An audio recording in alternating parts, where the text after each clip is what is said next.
Should we switch?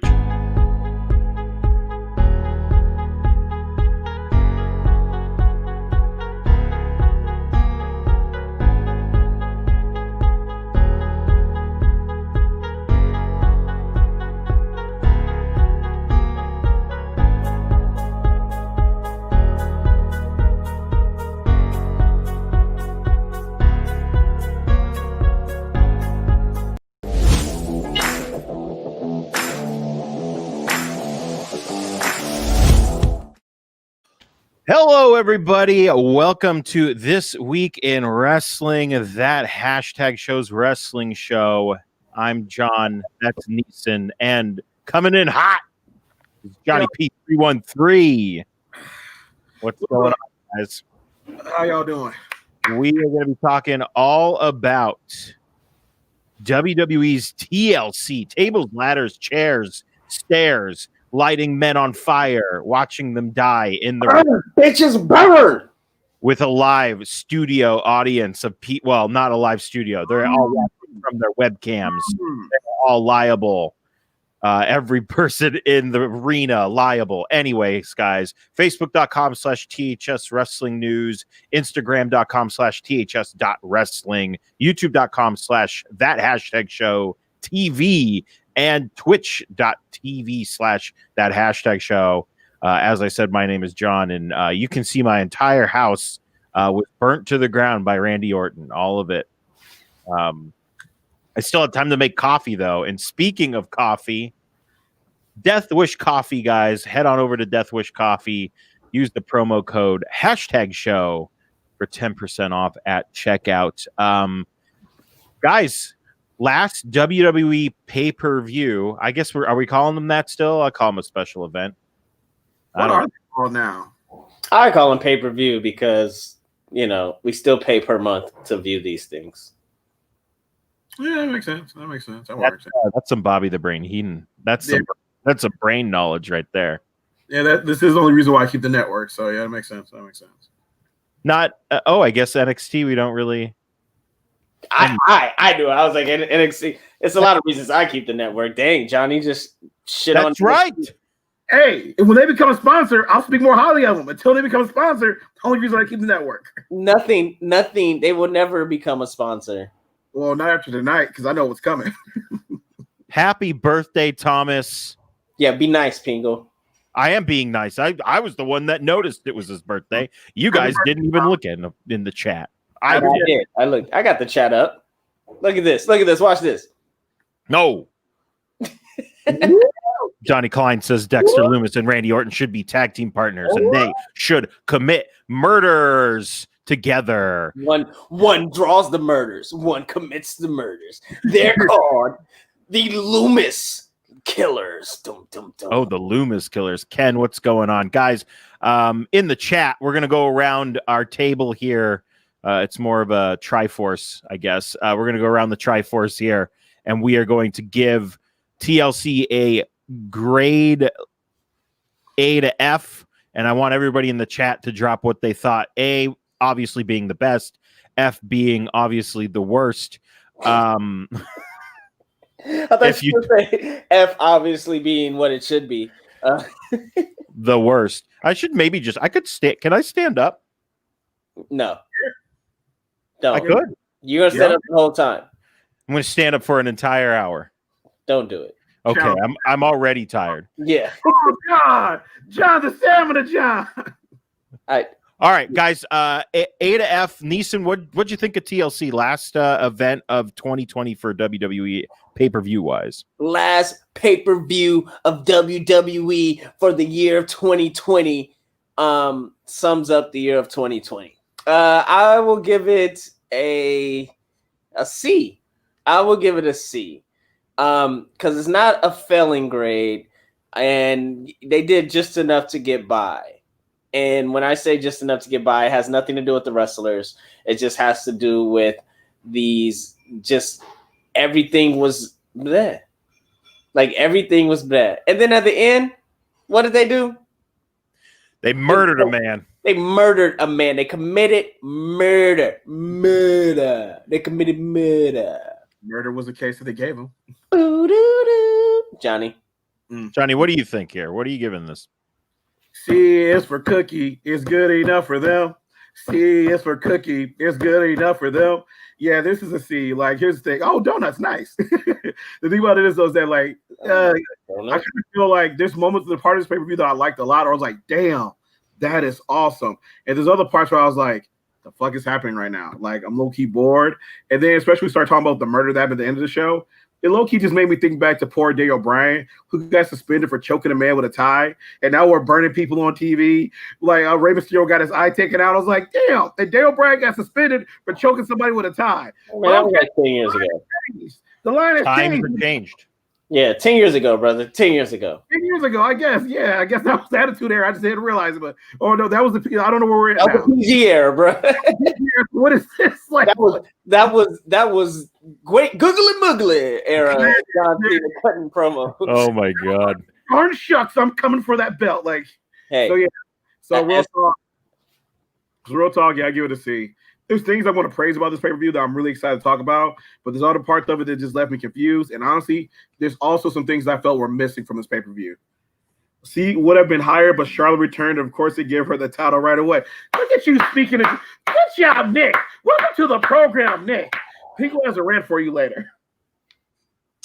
I think I will also give it a C, possibly a C plus, because we did it in the overarching event. We had a match of the year candidate straight up between Kevin Owens and Roman Reigns. In my opinion, chat, let me know if you think otherwise. I thought this was masterful storytelling, just fantastic, but we'll get more in depth to that later. It made me so disappointed because we're doing our wrestling awards next week, and right now we have the survey out. So I just wish this match had happened sooner so it could be on there. But here's the thing: you can still vote, and you can fill this in as your match of the year if you also agree with Pingle. So remember, everybody, go vote. Awards next week. Sorry, Pingle. No, you're good. I'm going to throw it up. It's right there. tinyurl.com/THS Wrestling 2020. Go fill that out if you haven't. We already have more voters than we did last year.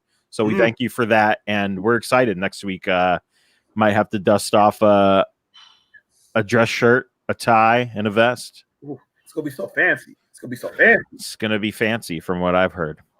For me, yeah, I think C plus. But let's get into it. I mean, we started off the night with the WWE Championship TLC match between AJ Styles and Drew McIntyre. And then we had The Miz cashing in. This felt like a match where I haven't taken any improv classes, but it felt like a and then situation. That's what it felt like to me. There was a lot of, and then that guy interferes, and then The Miz comes in and he does this, and then that happens, and then The Miz doesn't win, and that there was a lot of nonsense happening. I looked at the clock when the match was over. It was 4:43. This was nearly an hour from the start of the show, which is holy crap. It was a lot. I liked AJ working over the knee. I thought that was great. The gimmick chair shot, I laughed really hard, but overall, I thought it was very cool. I liked it. And the end was chaotic and fun, so at least we had that. That's really all I've got about it. Neeson, what did you think of this open the show? It sucked that they threw The Miz out there just to get rid of his title. I mean, just to get rid of the briefcase like that. I mean, I get that they don't want it to mess up WrestleMania plans, and then after Mania, whoever that champion's going to be, rather, if the rumors are true, rather it's going to be Brock, Keith Lee, or Drew, which they're definitely priming Keith Lee up for a reason. So you don't want Miz losing, or you don't want that title person losing to Miz right after, because it's within that year, right? Yeah. Money in the Bank is now like damn near right after Mania. So I just thought it was a little unnecessary, but I got the reasoning why. The gimmick shot was a great, the chair shot was a great add-on to it. It was an and then, but it was also a storytelling. I thought it was very interesting by them playing the knee. I feel like that's not a common thing we see in TLC matches where there's a story being told with the injury throughout. And so for them to start off hot out the gate with that, with him going for the knee and then attacking it throughout the match, I really felt it was a good story being told, and I didn't realize it was that long. And like you said, until I looked at my phone, I was like, wow, that was that long. So that's a good thing because I wasn't like, oh my god, I was just like, and then because of and then this happened, and then this happened, and then this happened. So I wasn't mad at it. It was a nice way to start off the show. You started off hot, and it definitely kept it. You know, it worked to keep the energy going. Absolutely. Now, Johnny, I want to get your thoughts on the match for sure, but also now we don't have a Money in the Bank anymore. Does it feel like WWE just doesn't either care about it or just doesn't know what to do with it? Because we had Otis won it, and then he lost it to Miz, and now Miz is losing it in this TLC match. Yeah, actually, that was my first note, is that we wasted the Money in the Bank this year. And honestly, like, I'm not sure because, like, I remember the Money in the Bank used to be a really big deal. Again, going back like 10 years ago, 8 years ago, there were amazing cash-ins by people like, like Daniel Bryan, by Ziggler, like, all these emotional things. That like, oh, this is a good turning point. Seth Rollins had one of the best ones of all time at WrestleMania. But the past couple of years, the cash-ins have been kind of like lackluster. I can't remember off the top of my head, but just going by this year, it felt like they rushed with Otis because they wanted to do something with Otis, but then they changed their minds. Then they just kind of threw it to Miz, and then they just kind of dropped the ball with it, which is really disappointing to me because honestly, the Money in the Bank guy feels like almost like another title, and it kind of sets you up to like do some amazing storytelling. So using it in this manner, when you knew he was going to cash in, he kept talking about it. Comes and cashes in, it's a triple threat, but still doesn't work out. It's just extremely disappointing. Like, so that was sucked. Then going to the match, like I gotta be real, this was at the bottom of the card for me. Like I do like, I love AJ Styles, he's phenomenal, and I like Drew. Like, but the thing about it is that like I kind of feel like either they didn't have good chemistry, or maybe because they were working slow, was working the knee angle. I just wasn't that into this match. And then later on, when we're going to get to like that Roman Kevin Owens match, that was just so amazing. That was a championship level match. Then when I look back at this match, I'm like, damn, who's doing the booking over on Raw for this? Because y'all low key playing Drew in a bad light right now. Because like he should have a match that's up there with him defending the title. So that kind of sucked for me.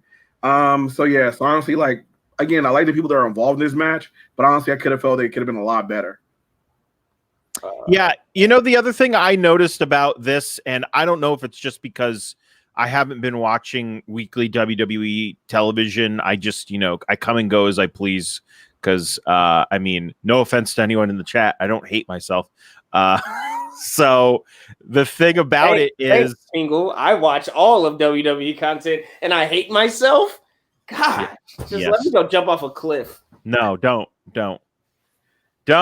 You're the glue that holds the show together. Don't do it, Decent. Don't do it. No. I apologize. You know what? That was realistically, that was a shitty thing to say. I apologize. You watch whatever wrestling you want. That was literally like every Star Wars fan this week, and I apologize. We're just starting, guys. I just want to say that we haven't even got to the real heat of Pingle for tonight. So the thing that I noticed about this is, man, they are quick on those camera changes, aren't they? They are quick. I truthfully, I've been watching a lot of Japanese wrestling where they don't do that as much, but holy crap, you guys. I was starting to get sick during this match. It was like, yeah, it was bad. Like it was like 1, 2, 3 change, 1, 2, 3, 4, 5 change, 1, 2 change. I think one lasted 30 seconds and I was like, oh my God, I can't believe it. But holy crap, it was a lot. About Johnny's point with this match, I thought it was very interesting how when it ended, I thought that they're doing whatever it takes to put Drew McIntyre over. Like, that match turned into a triple threat match, which he had to not only defeat AJ Styles, but The Miz, but AJ Styles heater and Johnny, I would say Johnny Mundo, Johnny Nitro, a man of many names. Oh, the man of many names. And so to put him over like that, I thought it was really big and it made it strong. And so when we do eventually get the Sheamus versus Drew McIntyre match, right? And then he wins that, and that makes it even bigger, right? So like, I think we're looking at it in the now moment. Yeah. But in the storytelling moment, they're really making Drew McIntyre. And this has been the year, literally the year of Drew McIntyre. So absolutely. From winning Rumble to like winning the title, losing the title, winning it back, beating Brock, beating everybody. Basically this year. And having stories to go with it. And so I know we're all like, ugh, but it's definitely a good thing for Drew. And just think about it in 10 years when he has a package, when he goes into the Hall of Fame, it's going to be one hell of a career and story that WWE is going to be able to tell. And just to say that, I really come around on WWE in the last 24 hours because I thought this like, God damn, like they're really booking for the future. And not only booking for the future, Kenny Omega's doing the same thing, but that's a whole nother story for a whole nother. That's time. A whole nother story for a whole different time. So up next. Oh, I'm going to say, so yeah. I agree with you, Neeson, but the thing is, though, for me, it's the emotion in it. I'm not bought into it as much because, again, I like Drew, and on paper, it looks like that's exactly what they're doing, and they're hitting all the spots. But for some reason, again, it's just comparing it to like other championship runs. There's other runs, like Roman's run, for example, is just so much better right now. And honestly, that's just the emotion of like, I like Drew, but it's just not giving me emotionally invested into him as I want to be. Like, I legit like the guy, and I want to be like, yeah, go get him, Drew. But I'm like, if this had been in the middle of the card, this could have been like my break match in a way. And I don't want to like insult the guy saying that, but that's legit just kind of like the emotion is not pulling it out of me. So logically, I agree with you. On paper, it looks exactly like that, but just emotionally, it's not pulling me in though. And I don't disagree with Johnny. Like I did check the time, and I went, it's been 45 minutes. Holy crap. And maybe I didn't realize it had been that long, but it sure as hell felt that way at times. But let's move on. And Neeson, I'm going to give you a break this week. Wait, what? Because I'm about to make the biggest statement of all time. Oh, Lord Jesus. You know, Sasha Banks is one of the best wrestlers on the planet when she can get a passable match out of Carmella. Damn. Okay,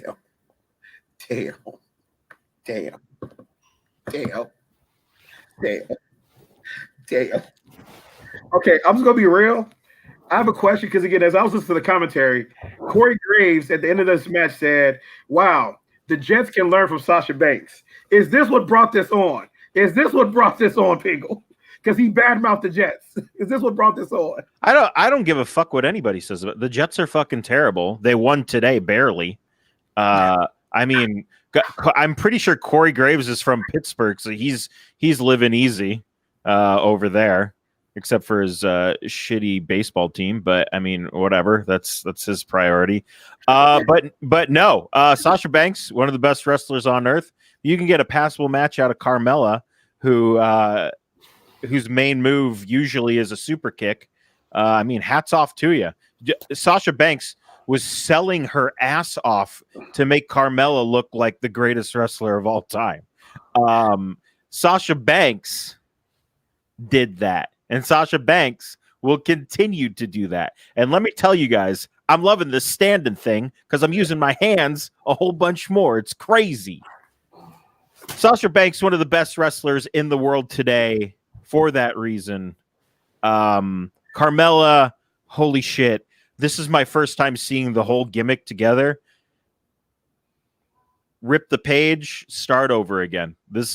What is this? She comes out to the ring just like Lana. She's basically kind of sort of I don't even know who she's really acting like, but it's not great. Like we've said for weeks here, she should have never changed her gimmick. That gimmick she had could have gone either way, and she could have even made it a richer gimmick like this. in the same thing, but she didn't have to do that. So match was fine. The Banks reversal of the cone of silence was fantastic. Her selling of the face buster, like Sasha Banks is literally willing to break her neck to make somebody else look better. And hey,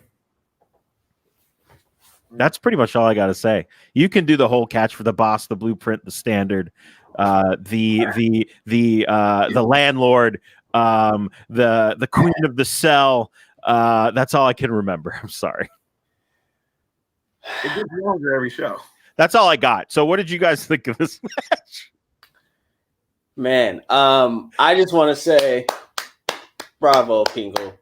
Bravo, effing no. Look, I don't have to do my usual standing for the boss, the standard, the blueprint, the GOAT, the queen of the cell, the landlord, the greatest of all time, Sasha F. Banks. I don't have to do that today because you did it. And I think now if we just come to a consensus as a wrestling family and a wrestling culture and the what's left of the WWE universe that's not overseas are under the age of 10, we will all understand and respect that the GOAT, the standard, the blueprint, the boss, the queen of the cell, the landlord, Sasha F. Banks. Also, the female Mandalorian that everybody tunes in to see. You know what? That's another thing. Why in the heck WWE is that? She literally tornado DDT'd fucking Boba Fett. What are we doing? How is that not on? I said, okay, so that was the first thing I tweeted. I said, Sasha Banks tornado DDT on Mandalorian, and I'm one. I'm one. Now, Boba Fett. Now, if she is not a part of either the Boba Fett book or Mandalorian season 3, or even the Dawson, what's her name? Rosario Dawson's thing. They're sleeping. They're sleeping. Now, about the match. Look, Sasha Banks, everybody has their best matches with Sasha Banks. Period. And this was the best match I seen Carmella have since she had that match with Nikki Bella, that hardcore match with Nikki Bella, and no disqualification match with Nikki Bella. Another GOAT, Nikki Bella. Oh yes, the GOAT, Johnny Parker, the GOAT, Nikki Bella. You can look, but you can't touch. You know why you can't touch? Because these two GOAT, the boss, the blueprint, the standard, is over here, and Nikki Bella's over here. And everybody you think about is on the other side, okay? Is on the tell me, who's your GOAT that was on The Mandalorian, a Star Wars product that's your shirt that you're actually wearing? What GOAT was that? Huh? Tell me another GOAT that actually had a top-rated, non-scripted reality show on a major cable network. Tell me that, huh? One, you know, never Sasha Banks. Zero. I don't want to hear it. I don't want to hear it. No. So, like I was saying, Sasha Banks had an amazing match and was able to give Carmella, as somebody said in the chat, Emmalina, the best match of her career. And by gosh, if they don't stop this bullshit ass gimmick, I don't understand it. I really don't understand why that this gimmick actually exists. I thought they were going to break it down. It's one thing I do love the liaison, Wale Splenda, Sweet and Low Wale. I like the idea of him having it, but like I said last show, Carmella has not proven anything because she can't win anything without a man next to her. So if you want to make her strong, have her win something without a man next to her. Have her win something without help. And I knew she wasn't going to win now, but this did set up a major title reign for the boss, the blueprint, the standard, the GOAT, the queen of the cell, the landlord, Sasha Banks. Because now we're going to get to see Sasha versus Bianca Belair at WrestleMania. And by God, damn it, by God, it's going to be great. I can't wait. It's going to be great. I can't wait. I love it. So a lot of things. So first off, I would never badmouth Sasha because after you, I'm also a Sasha fan. But think about this, so I would never disrespect her. Her part of The Mandalorian was the second best part of that episode. Because guys, damn y'all, no spoilers, but you need to watch it in because shit's hot fire. Now, moving on. So, and as far as I'll come back to that other thing later. All right, now as far as this match goes, first Carmella, like we talked about earlier, we're not loving the gimmick at all. But I learned from Bayley, I'm willing to give it 3 months. But right now, 1 month down, you got 2 to go. You got to figure out a way to get this gimmick to work because it's still not working. Even her new gear wasn't that good. Yeah. And the moment Sasha came out and her skin colored gear or whatever that was, I was like, damn, new gear is fire, Sasha. And so think about this, they just put Carmella even further back on the back burner. And I agree with John. Like Sasha did her damn thing. This was a good fucking match. Like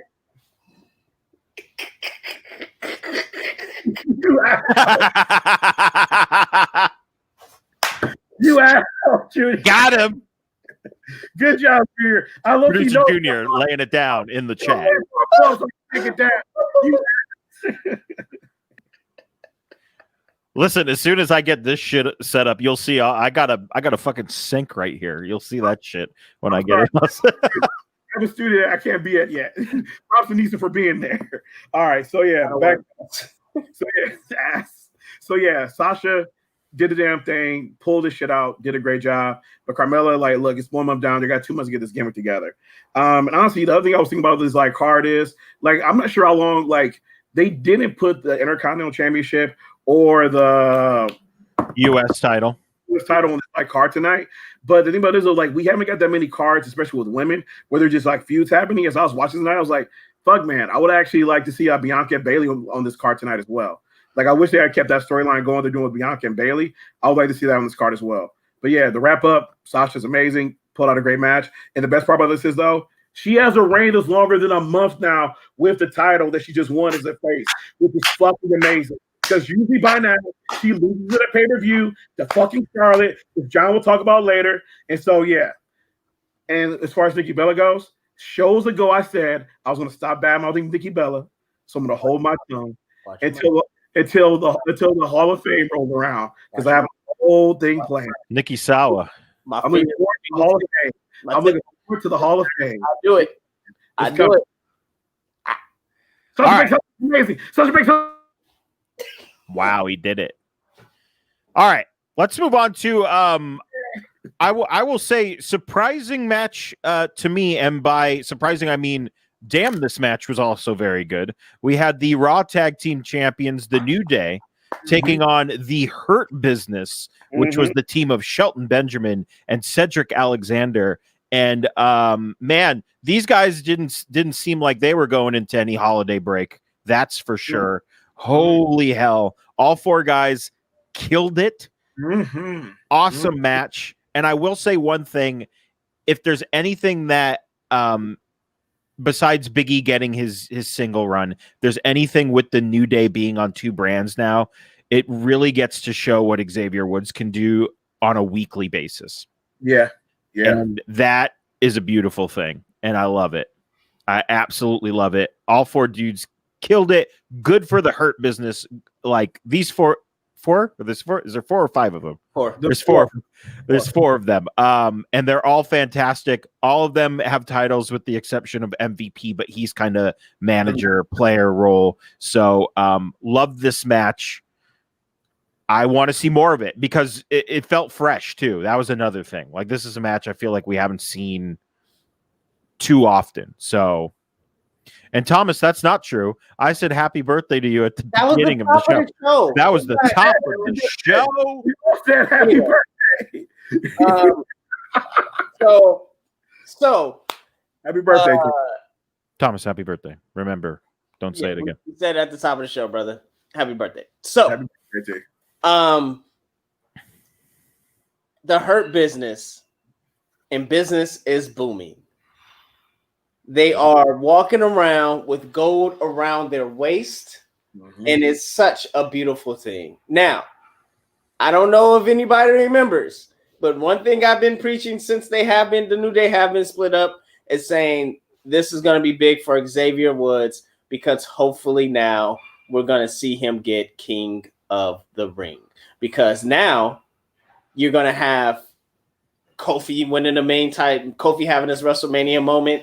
You don't even have to get Xavier WrestleMania moment. You just have to give him King of the Ring. And then you can have Big E get his world title shot.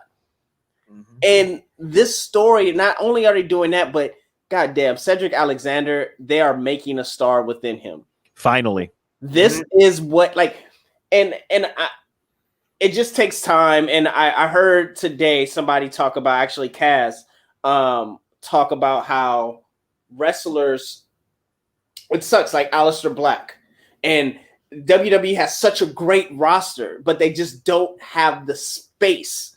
Like, because if you have to take somebody out, you have to put somebody in, right? If you're going to give 10 seconds to this person, or who are you going to take 10 seconds away? Yeah. Because it has to be equal, right? So if you take away Drew McIntyre, yeah, you could put Aleister Black in Drew McIntyre's place, but now you're taking away Drew McIntyre. Now you're not able to tell that 10-year story. Now you're not able to have that WrestleMania moment, the Brock Lesnar thing, et cetera, the chosen one finally becoming the chosen one. And so when it comes to Cedric Alexander, we all knew how talented he was.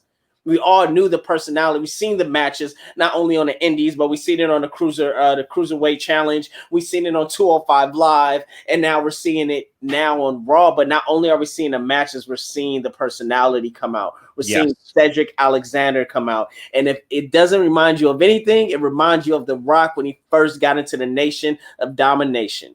And this is the first catalyst of a true the era of Alexander coming to fruition, and the star that not only we see, but you could tell Vince McMahon sees in him, and they've seen in him from the jump, because he's always got time. He's always got screen time. He just never had a story to sink his teeth into. The same thing with Ricochet, the same thing with Ali. These guys get time, but they don't get the story to sink their teeth into. And so I'm just so excited for that.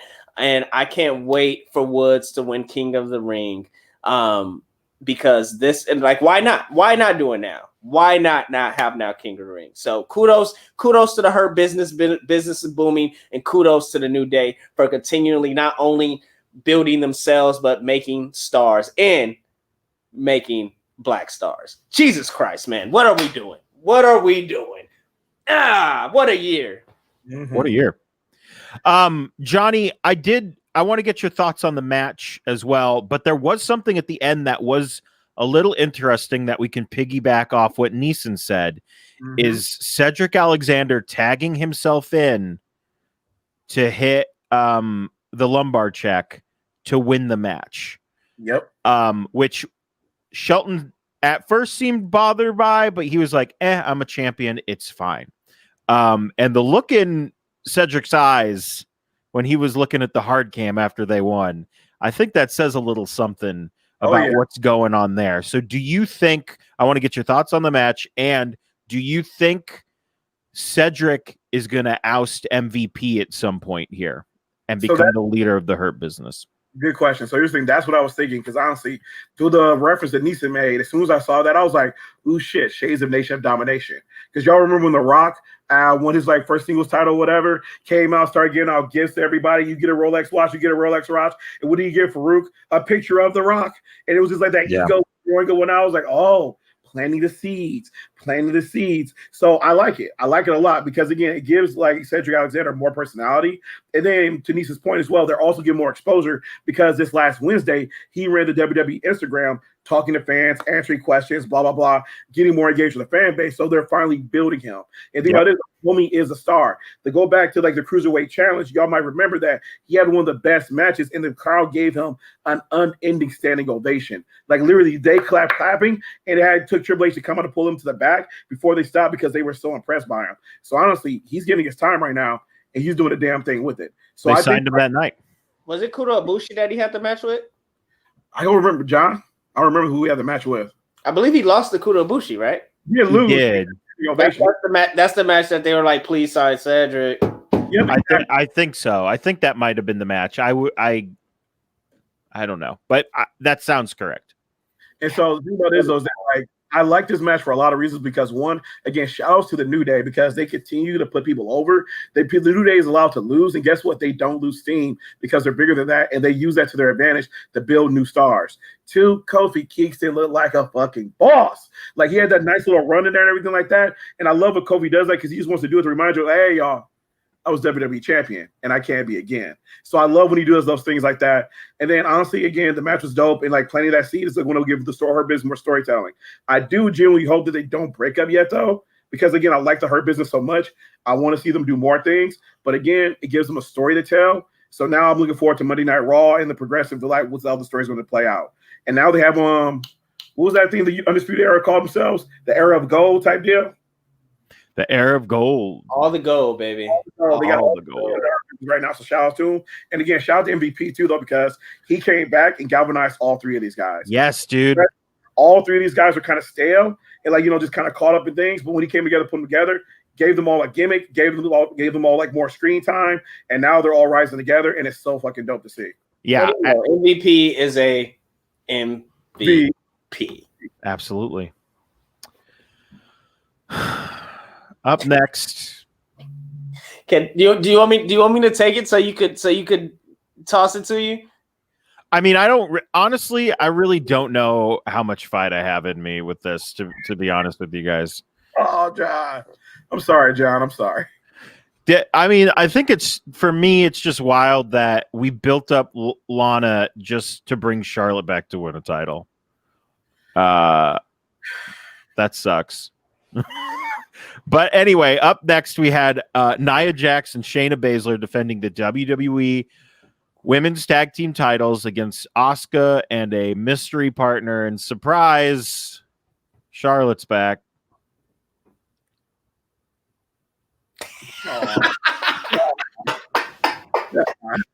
Oh God. Literally.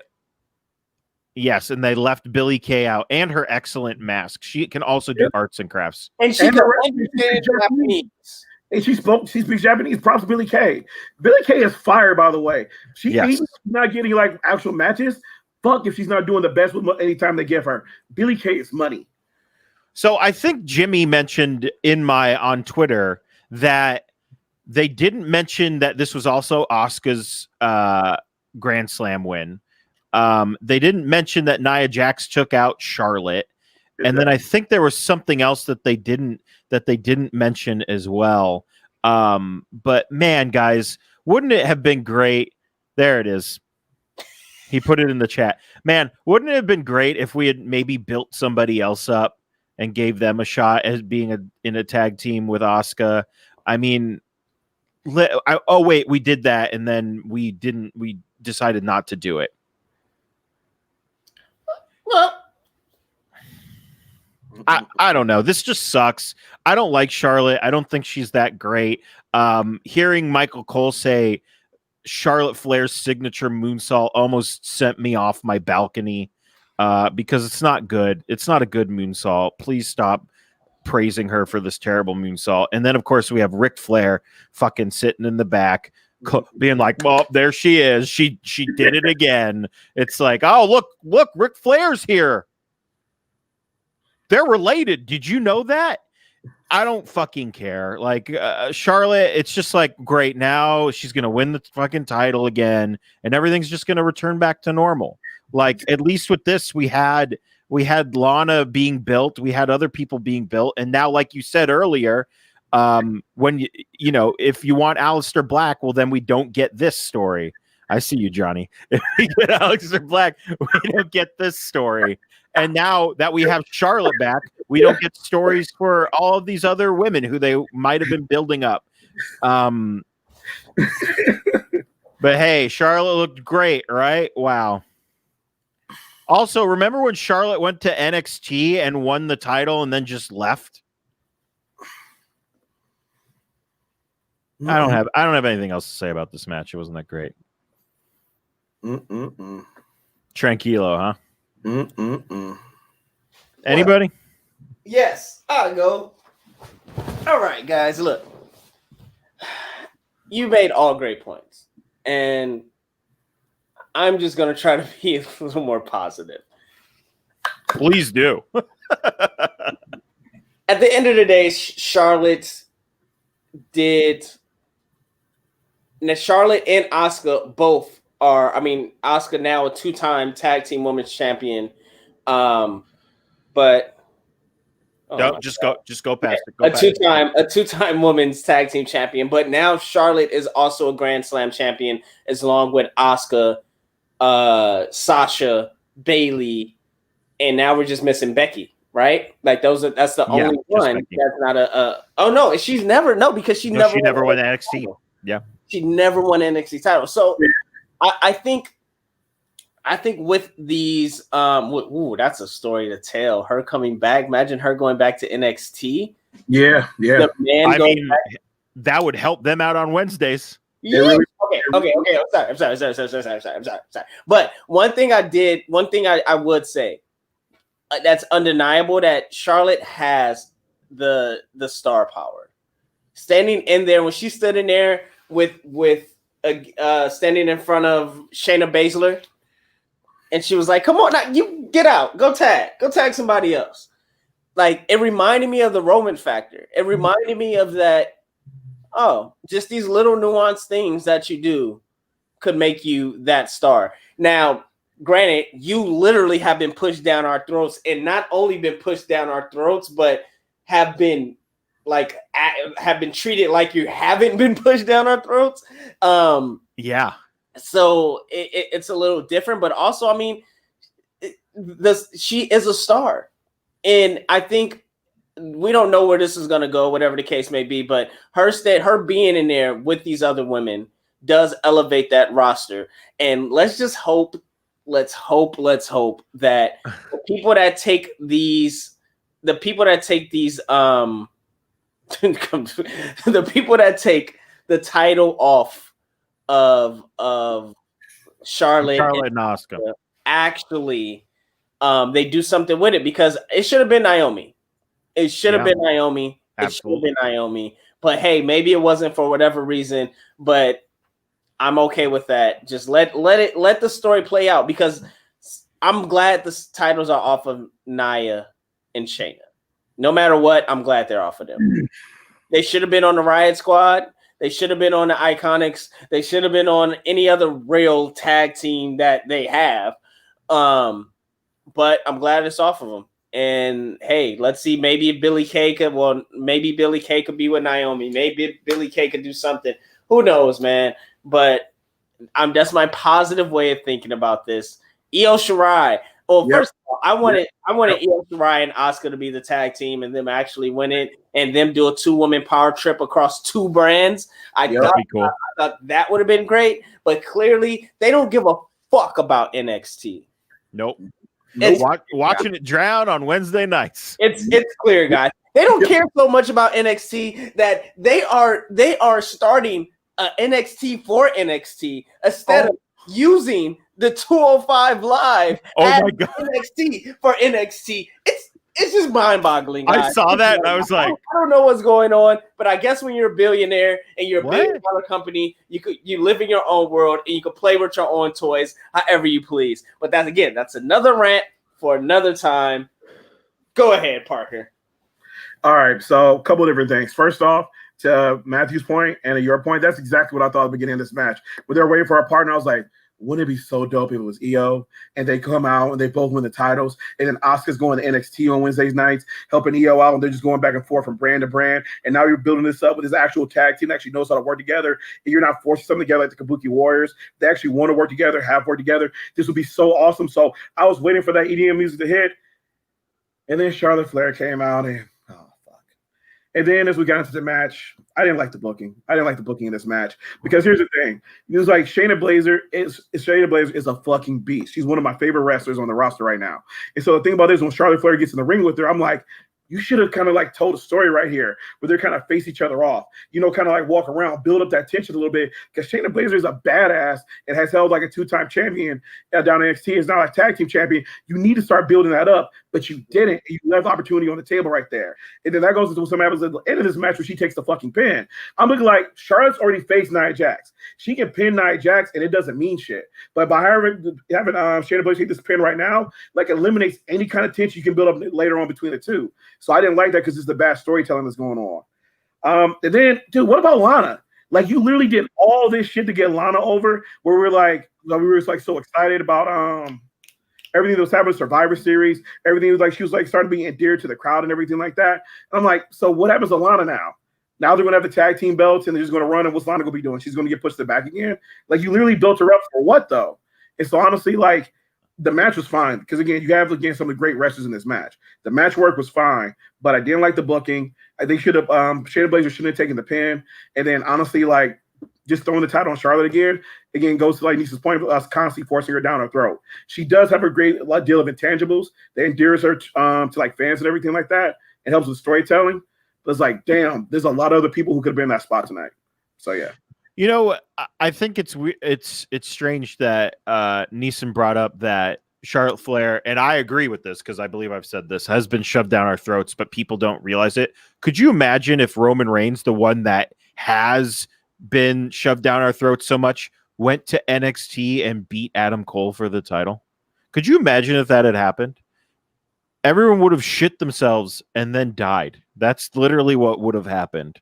But hey, I would have loved to see it. That would have been hilarious. We got a mad face after I said Roman Reigns beats Adam Cole. Someone just had a conniption. There's if Roman Reigns beats Adam Cole, I will drive down. I will drive to Orlando. I will drive to Orlando, Florida, pull up to the Performance Center, and shake Triple H's hand with gasoline and burn it to the ground like Randy Orton did the Fiend today. He killed a man. How about that? He killed a man. All right. Let's Lana wins the 2021 Royal Rumble. Do you think that is a possibility? I'm actually going for Bianca Belair for the Women's Royal Rumble. Yeah, I think Bianca wins it. That would be interesting though. But like also, if Lana wins the Royal Rumble, everybody that's like, "Oh man, why'd you do Lana like that?" Everybody's gonna be like, "They're gonna be so mad. They're gonna be so mad." But treat her good. Just not to win the Royal Rumble. Please, Lana. Good. Please, the Royal Rumble. So I just want the internet to go ape shit crazy. I'll say like I don't like tomorrow she could show up, but I wouldn't be surprised if we don't see Lana till February, like straight up. Yeah. I would not be shocked just because. What if she has to go make a movie? You don't know. We don't know. She's actually really talented, and she got her husband going on with a bunch of stuff outside the ring. So that injury angle just allows her to leave for a little while and come back. So shout out to LK, my acting school that she attends, in the class, Trisha's class, my class that she attends, because hey, we're talented individuals. There you go. Speaking of talented individuals, up next for the WWE Universal Championship, we had Kevin Owens challenging Roman Reigns. And when I say this is a match of the year category, you can take that to the bank because I have watched way too many wrestling matches this year, and this is one of the best ones of the year, guaranteed. Man, oh man, the brutality in this match was fantastic. The thing I really liked about this match is there were a couple of times that I thought to myself, Kevin Owens is going to beat him. Oh my God, it's going to happen. And it wasn't just like one or two times. It was a couple of times. They did a really I shit on the camera work earlier. They did an amazing job. It should have closed the show. But we lit a man on fire and killed him in the middle of the ring. So you can't really recover from that. You just gotta. That's it. You like the man. You like the man on fire. And Randy killed a guy. I did. That's a new shirt right there. And Randy killed a guy.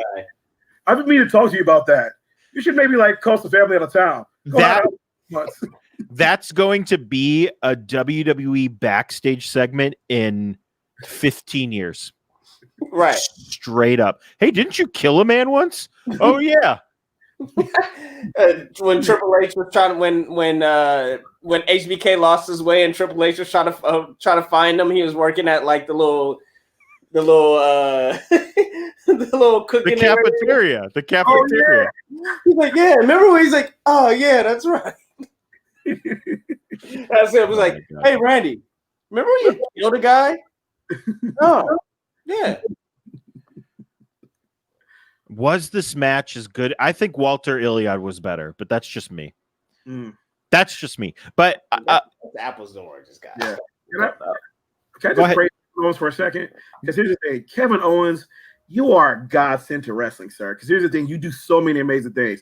It doesn't matter if they're having you do commentary down in NXT or they're making you part of somebody else's segment to get some storyline over. You bring the same energy every single time, the same creativity, the same mic skills. You build up that storyline and you literally make it better every single time. And the dope thing about it is those that go into this match, like I loved it from the very opening though. Like the fact is like Kevin does this thing with Sami Zayn whenever they have a match together, they get in the ring, they do that bloop, bloop, bloop, bloop, bloop, bloop, bloop, like going at it. So him just like coming out of nowhere, bombing Roman, doesn't like, I don't need no fucking music. I'm trying to get this belt. And like immediately going into it to show the brutality of the match. Then after that, willing to take those hard letter falls. He's always willing to take with their own angles and all this shit. Where I'm looking like, oh, my chiropractor. He just takes that shit all the fucking time. So props to Kevin Owens. Then held it down tonight. Props to him. And then I also gave a lot of respect to Roman and Jay, but we're going to get to them too. But damn, this was just a fucking fire match. I think for me, no, the fire match was fire. The fire match. The fire match was the next. Yeah, that comes later. That comes later.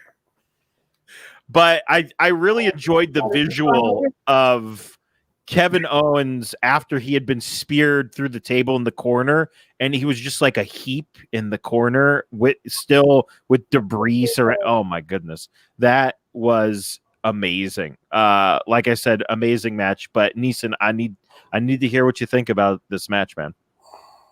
Look, KO and Roman Reigns have a chemistry that is definitely being showcased.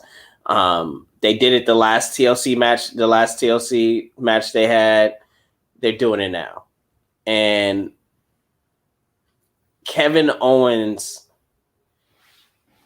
I can't put into words because the story that they played was you would have to literally kill Kevin Owens in order for him to lose, in order for him to admit. And I can't admit if he's dead, right? A dead man can't talk.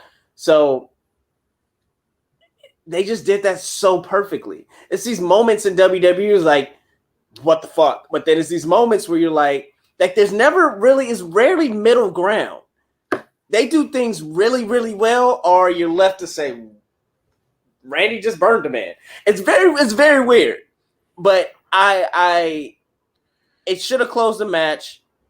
Kevin and Owen, the feud that they have, he kept getting up. He beat in the Friday before that. I don't know if you watched Pingle because you love yourself.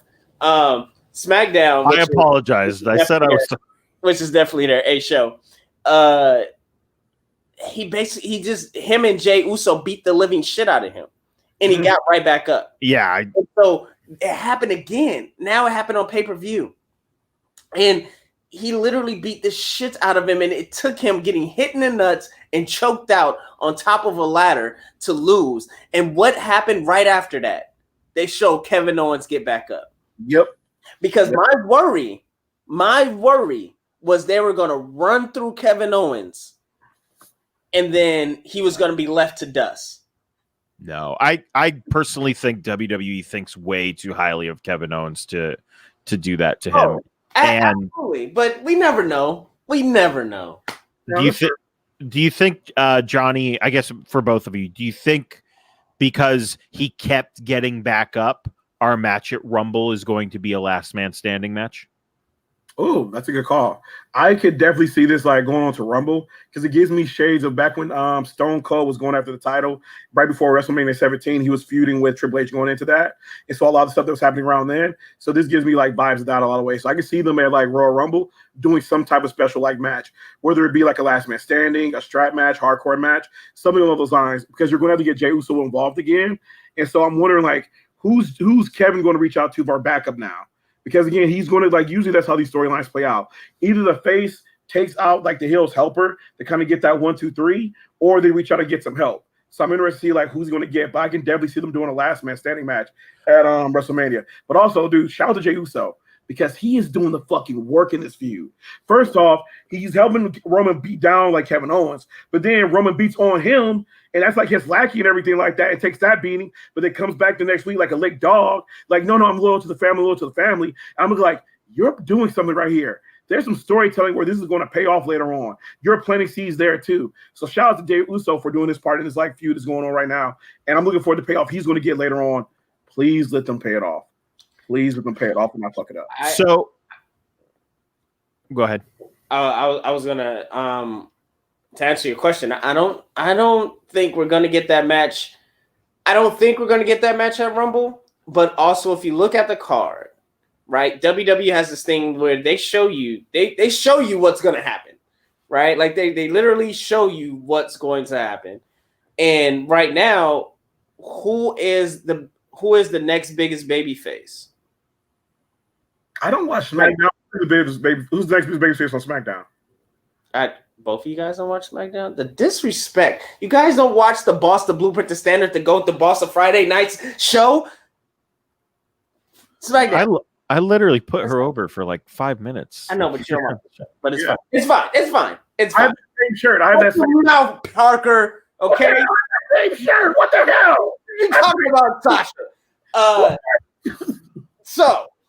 So what I was saying basically is it's really nobody left in that mid card besides, as Ken just said it, Daniel Bryan. Now, in order to get, because I think we're going to get, I mean, since we're not getting Rock and Roman, it looks like we're probably going to get Goldberg and Roman. Yeah. At Mania. And so if we get Goldberg and Roman, that means we're going to need one more feud before that. And I think that's going to be Daniel Bryan and Roman Reigns starting that Rumble that leads into Mania. And that would be smart because that's the money play. Wait, elaborate. Why are we getting Rock? Is he like caught in film or contracts or what's going on? Why aren't we getting well, yeah, this is, I mean, since it got pushed back, like now he has to shoot and get ready to shoot Black Adam. Oh, okay. Last summer that just passed. So I think now that you have these things, Daniel Bryan is the biggest is the biggest title or title contender that they have for him. Right. You don't want to give him Big E because now you're just giving Big E to slaughter. Yeah. Right. Have him go towards Sami Zayn like he's doing it on Friday night on the Christmas episode. So I'm with it. I'm excited. What are you shaking your head? I'm with it. No, I'm just Big E being doing that on the Christmas episode. I'd rather get that on the pay-per-view because it's like I want to give Big E a shine, but you gotta draw ratings, man. And if anybody's gonna be at home, if you're gonna have everybody at home for at least one day, like no matter what, it's Christmas. Like you put some big matches on that day, everybody will be at home. That should be the, if he does win the title, it'll be a great title win because it's on Christmas. They'll be able to tell that story. Yeah. Blah. We'll talk about it later. Go ahead. Yeah, we'll talk about it later. But Jesus Christ, Jim. But yeah, that's all I gotta say. He threw me off a track. God damn it. All right. So we ended the show with a Firehouse of Fire match. We ended the show with a murder. Somebody killed somebody, John. They lit somebody on fire. Randy started the fire. It was always burning since the world been turning. Randy Orton versus the Fiend in a match where you literally have to commit arson on a person and win a match. I do think it's very funny that he did win the match and there was no ringing of the bell, and then when he fucking exploded in the flames, all the flames started going crazy, and they were like, well, he's dead now. That's definitely the end of the match. I will say about this match, it was fine. I did really enjoy Randy Orton's what the fuck face at every turn. I really enjoyed his like scared faces. Remember how scared you got when you saw the Ultimate Warrior getting locked into the coffin? The vomit voodoo was a lot. Nick does pose a question. Why wasn't this a cinematic match? It was. Do you think it needed? I mean, technically it was because spoiler alert, they filmed it this afternoon. Well, you can't burn a body and then have a match right after it. Very true. So I don't think it needed to be. I mean, technically it was a cinematic match, but I think this played fine. I didn't have a problem with it. Did you guys have a problem with it not being more cinematic? I didn't. I actually liked how it looked. The only problem I had with it is that it was the main event, but I liked how it looked with the fire poles and like yes, it was a beautiful imagery. Yes, and look, WWE when it comes to production, nobody tops them. So, yeah, it didn't have to be a cinematic match at all. I was fine with that. Yeah, like honestly, like as I was watching this, I was like, this is a perfect match for the pandemic because one, you don't have fans there, so you can put the fire around without have to worry about like civilian safety and everything. So that kind of makes people. Sorry, fuck them kids. Oh my god. And the other part about it too is those that like it was cinematic in a way because again it was pre-recorded, but did it need to be a fully cinematic? Like, no, it's fine. This cool thing was happening at around the ring and like all the things they storytelling they did to bring this together and whatnot because you knew they were going to burn each other because everyone's coming out like fully clothed and everything. My only problem with the match honestly was the finish. That was my biggest problem with the match. You didn't like that they killed a man? What's wrong with you? No, not only did he burn a man, he RKO'd a man, and then he burnt the remains. Okay. Yeah, it was weird because I'm like, he was like, ugh.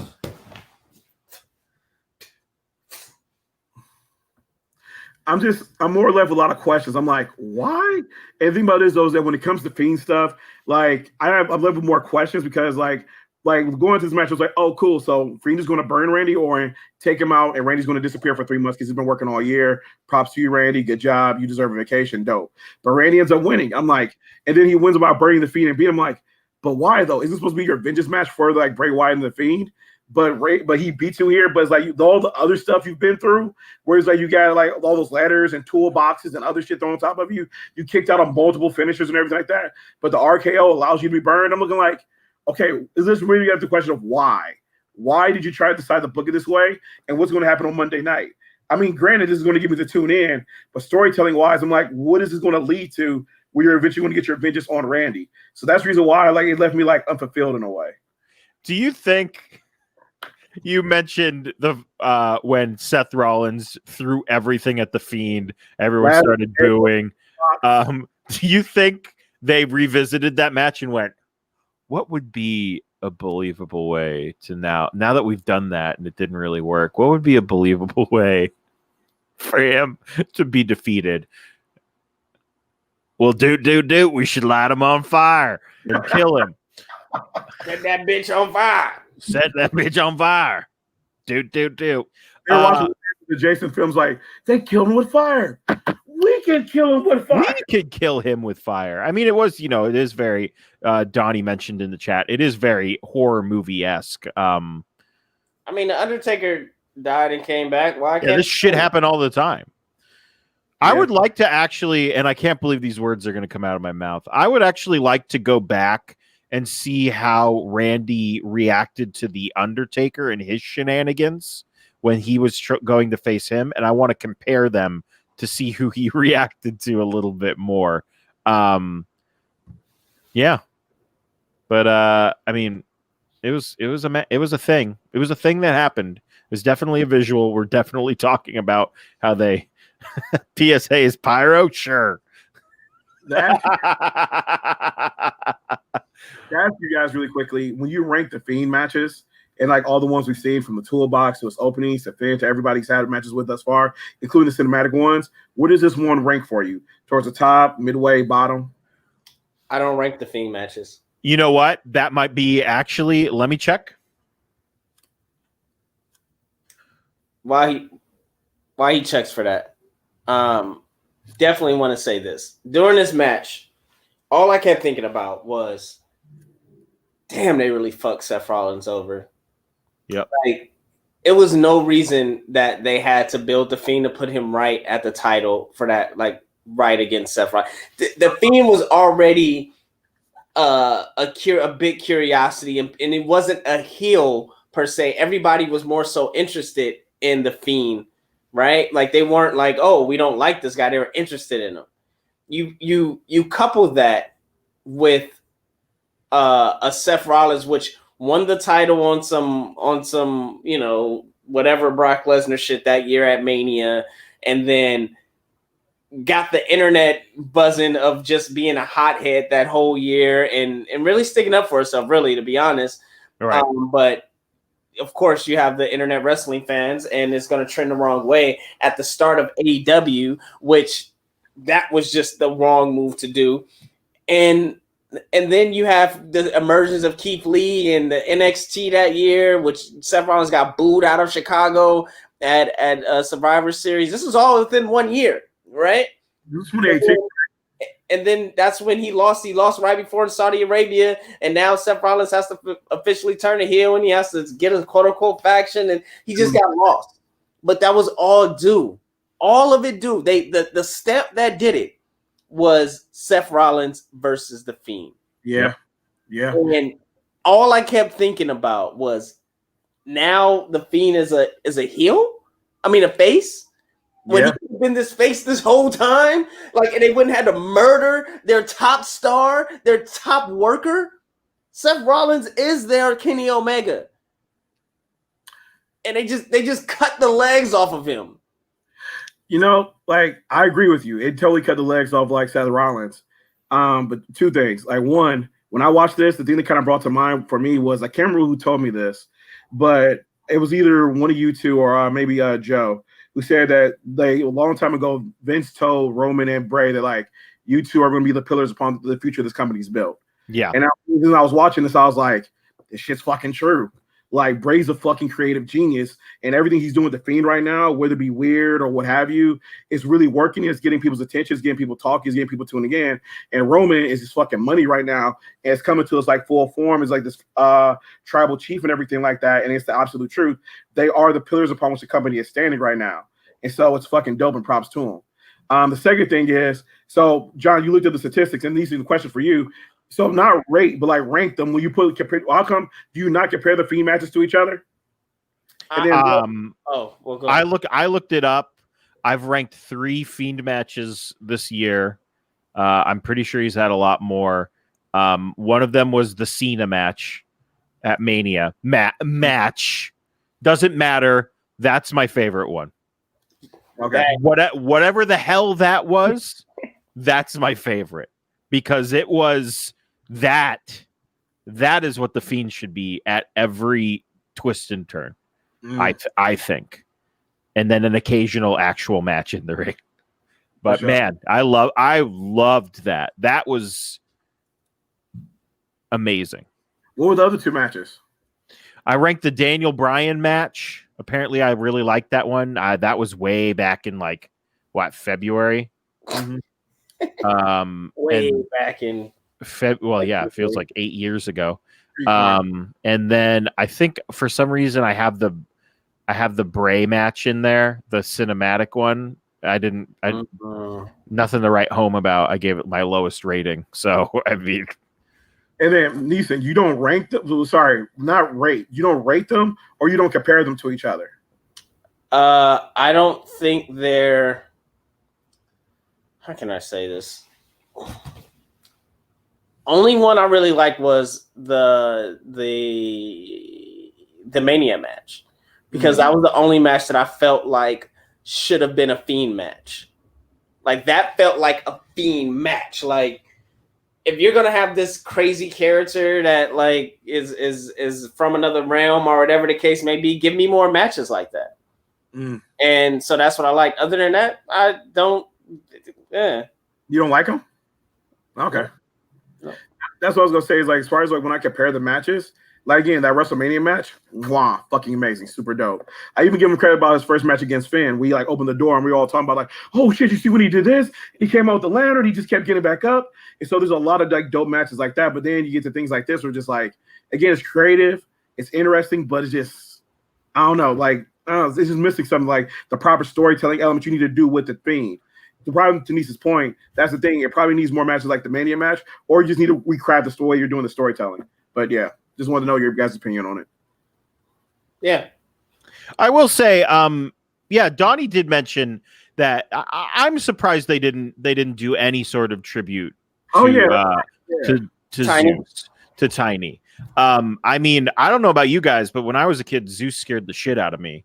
I went back and I watched No Holds Barred recently. Not a great movie, but if you really think about it, he was an actor who they were like, we want you to come in the ring and do wrestling. Now, was he the best wrestler? No, but he was a character that was frightening to children. Zeus, I mean, holy crap. So yeah, I mean, such a bummer they didn't do any tribute to him because I mean, that was their movie. No Holds Barred was their movie. Like Zeus was in the WWE. He did wrestle there. So, I mean, they've done, I'm just saying they've done tributes to people who have not done, I guess, as much for WWE in and outside of the ring. No, I agree with you. Because the thing about this, No Holds Barred is actually one of the best. Okay, fuck him. But it's actually one of the better Hulk Hogan films that I actually used to like. And so it's like really sad about that. Yeah, so definitely rest in peace to Debo. Tuck your chain. We're gonna wrap it up because yes, a lot of stuff happened this week, but we're gonna wrap it up because they were gonna do a part 2. I do recall that, but we're gonna wrap it up. Things to look out for. Make sure you go to tinyurl.com/THS Wrestling 2020. Make sure you vote for our awards, which we will be giving out next week, which means I have to lock in my top 100 by then. Possibly. So be on the lookout for that too. I write a yearly article, my top 100 wrestlers. You might be surprised and also go, I don't know who that is for my number 1, but I don't think he's going anywhere. But yeah, all of our Johnny's handles are not there. Johnny, say your handles a lot. He doesn't care. All Johnny right. Johnny P313. Go follow. There we go. All right, guys. So Facebook.com/THS Wrestling News, Instagram.com/THS.Wrestling, YouTube.com/ it's not Lee Moriarty. Lee Moriarty is at number 15, but who knows? That could change in the next couple of days. YouTube.com/ that hashtag show TV. Yes. And don't forget to tune in next week for our award show where we announce the winners. Tell your friends, tell your family, tell your cousin, tell your dog. Make sure you're there. And we also have a Serena Deeb interview coming out and an AC interview. It's already out. So go watch those interviews. They're on our YouTube page, youtube.com/ that hashtag show TV, twitch.tv/ that hashtag show. And most importantly, yes, Kurgan is my number 1 wrestler of all time. But most importantly, guys, that hashtag show.com for everything trending in geek, pop,